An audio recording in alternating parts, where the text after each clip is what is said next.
Hi, I'm Mark. This is my August review for Libra Sun sign and Libra Rising. We have an exciting month this month. Later on we have a blue moon, which I'll tell you about, but now we have a great configuration to start the month. We have Mercury and the Sun coming together, and this is a good time to express yourself and to take on board new and exciting ideas, learn new things. And they're making a positive aspect to the North Node and Juno, who are conjunct in the 9th house. This is the house of higher learning. This is the house of adventure. So it's time now to embark on a new adventure, to learn new things, to perhaps arrange to travel somewhere different and new so that you can learn about another area of the world or another culture. There's one thing you have to be aware of, and that the Sun and Mercury make an opposition to Saturn. So there may be some limitations because Saturn's in your 6th house, so your daily routines or work may limit you a bit as to what you can do, but you can overcome this and you can start planning things for the future. Also, there's a interesting fact that you might learn something from a teacher or someone who's very knowledgeable on a subject, and they could be a mentor and an advisor for you. And with the North Node, be aware that over this month there will be several doors opening for you, so you need to be ready and brave to go through them. On the 2nd we have Venus, your ruler, who's a little bit under the weather. She's in the 12th house and she's in Virgo, and she doesn't like either of these positions. So she could be getting a bit bored and a bit restless. She can't wait to move into your sign in a week or so's time. Then on the 3rd, the Sun and Mercury make a positive aspect to Chiron. Now this is great because Chiron's in your 7th house. So this is a time when you can use your communication skills, you'll be very charming, you'll be very persuasive. So it's a good time to connect with people, maybe network with people, because it would be easy for you to get people on your side and you can get a lot done. It's a very creative aspect, especially good for literature, writing and the arts, so make good use of it. On the 4th, Mercury makes an aspect to Uranus in the 8th house, and on the 6th, the Sun does the same. So we've got a few days here now where there'll be a lot of excitement. Your mind will be buzzing, you'll be wanting to do and try new things.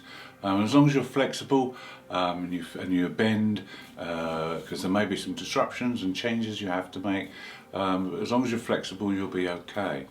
You'll be very interested in anything that's unusual. Anything to do with Uranus, so that could be IT stuff, it could be new inventions or new things that are coming through, astrology, all things like that, and your perception will be greatly increased with these aspects, so you'll be able to delve into things, see things that maybe you haven't been able to see before. On the 8th we have a new moon. The new moon is in Leo in your 11th house. So this is a time for networking. The 11th house is about reaching out to others, making connections with others that will stand you in good stead in the future. You need to realise now that working alongside others can be very beneficial. It's also a good time to develop your leadership skills, and maybe this would be good within a group situational scenario. It's also good for setting new goals, and with the new moon in Leo it's time to dream big, think big, set goals that will carry you forward into the future. Attainable goals, not unrealistic goals, and then you can help yourself to develop and grow as you work to achieve these goals. On the 9th you may feel this desire, this urge coming through from the unconscious to be creative, to be imaginative, and it's good to channel that into your daily routines because Venus makes the opposition to Neptune, which is in the 6th house, so you can be very inventive, very creative within your routines. Then on the 10th we talked about the North Node, doors opening. Mars makes a square to the North Node and sheds a light on your future path, just enough of a glimpse so that you can see sight of it, and this will motivate you. This will get you unconsciously stirred up into action, and you can start planning and preparing what you're going to do to take yourself along this path. There will be more unconscious desires on the 11th as Venus makes a positive aspect to Pluto. These will be very intense emotions that come up, and it may be a connection with someone from the past. Where suddenly finally you're thinking about this person from the past. Also, there'll be a desire to make changes around the home. You may want to add your artistic skills and maybe create something around the home that will make it a much more pleasant place to be. Also on the 11th there's an aspect between Mercury and the planet Jupiter. This is an opposition, but because Mercury is at 29 degrees he's very much weakened, and there won't be much to gain out of this aspect. But Mercury does move into Virgo on the 12th, which he rules, but unfortunately it's in your 12th house, so you'll be more reserved in your communications, and you'll only really speak when you've got something positive to say. With Mercury also in this position, there's a tendency to be a little bit critical in Virgo. But on the 13th there's an aspect between Mercury and the Black Moon, so you need to just be careful about what you say.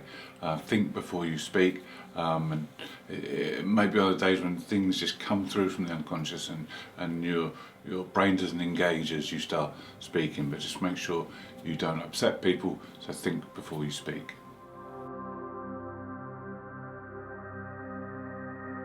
On the 16th, your ruler Venus moves into your sign, so this will give you a boost, this will add to your confidence, this will give you a more balanced feel about things, and you'll also be very much more outgoing and active. Also on that day, Mercury makes a square to the North Node, and we said earlier about this door opening. Well, this is one of the occasions when a door may just come open, and there may be a tendency to overanalyze things because you Librans find it hard to make decisions sometimes, but don't hesitate, don't mess about, just go through that door, take that opportunity, because in a couple of days later Mars joins Mercury, and together they can put things into action, because Mercury is the thought and Mars is the action, and action always follows thought, so you can then start to get things going, get the ball rolling. On the 18th, Venus makes an aspect to the Black Moon Lilith, and this is a good time to meet new people. These two work well together.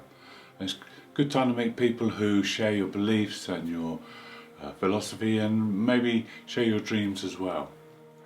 Then on the 19th, the Sun opposite Jupiter will make you buoyant, very confident, very outgoing, but it's just a tendency to overdo things sometimes with this aspect, so just bear that in mind. On the 20th, Mercury makes a positive aspect to Uranus in your 8th house.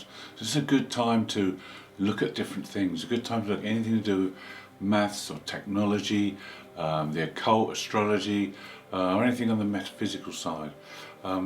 It's time to learn something new, look at something different and exciting. And then on the 21st, Mars makes the same aspect, so you can now put these things into practice or action. You can now, if you have sparked an interest in something, pursue it with the Mars energy.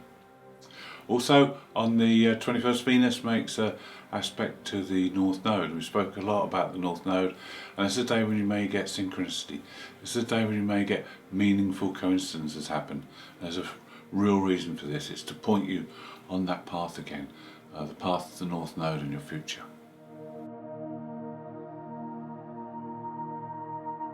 On the 22nd, we have our blue moon. This is a very dynamic time. There's lots of energy that comes with this blue moon. Now, the blue moon is the second full moon in an astrological sign within a month. The first one was on the 24th of July, and now this one on the 22nd of August is the blue moon. Now, blue moon brings everything to fruition. The things you were doing at the last full moon, that was maybe a halfway stage, but now everything comes together. And it could be that you've been working for weeks, months or even years, but projects and things can now come to fruition. You'll be able to harvest that fruit.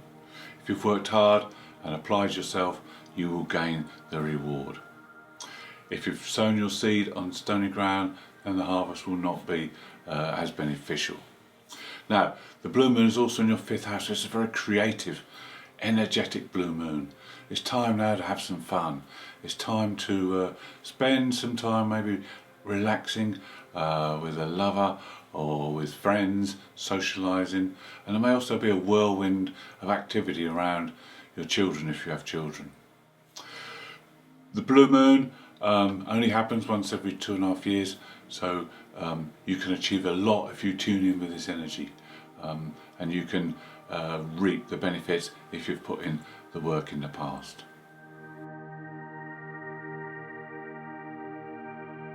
With the blue moon being in an air sign, which of course you are, the air element will be emphasised, so the mental faculties will be very much heightened. This is a good time to look at things. This blue moon will allow you to look at your life and things around you with a pretty cool head, so that you can see where things may need changing. Also, there may be some kind of spiritual or metaphysical experiences that you have with this blue moon, because the blue moon is also conjunct Jupiter, and Jupiter enlarges and expands everything that it comes into contact with. So everything around this area of life, the 5th house, could be expanded. Your creativity could be heightened.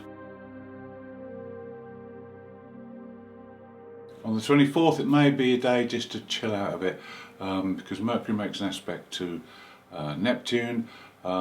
Mercury in the 12th house may just want to withdraw, and it's a good day to meditate and just think carefully about things, because there's been a lot of activity with the blue moon, and your mind might have been buzzing and going through so many things, and there may have been some discoveries that you need to think about.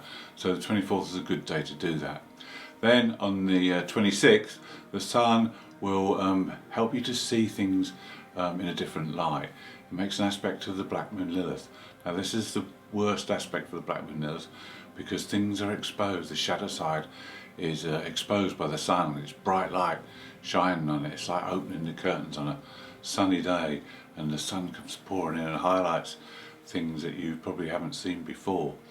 And also on that day, there's an aspect between Mercury and Pluto. So this is the day when you'll be interested in digging below the surface, and maybe looking at things with a little bit more examination than you would normally.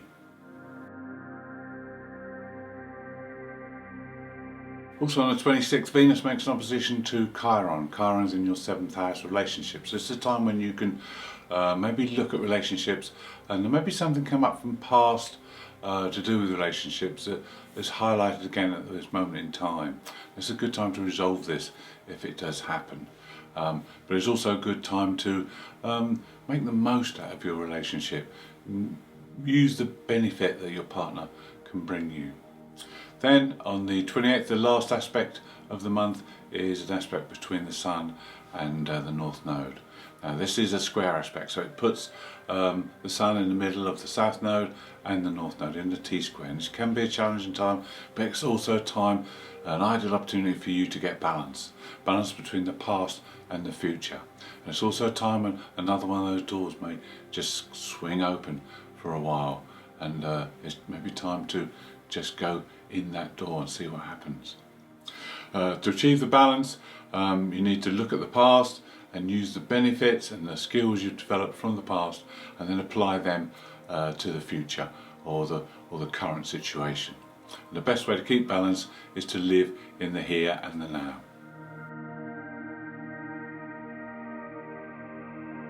Thank you for watching. I hope you've enjoyed the video. If you'd like to see more, please subscribe. If you'd like to leave me a comment, I'll be glad to hear from you.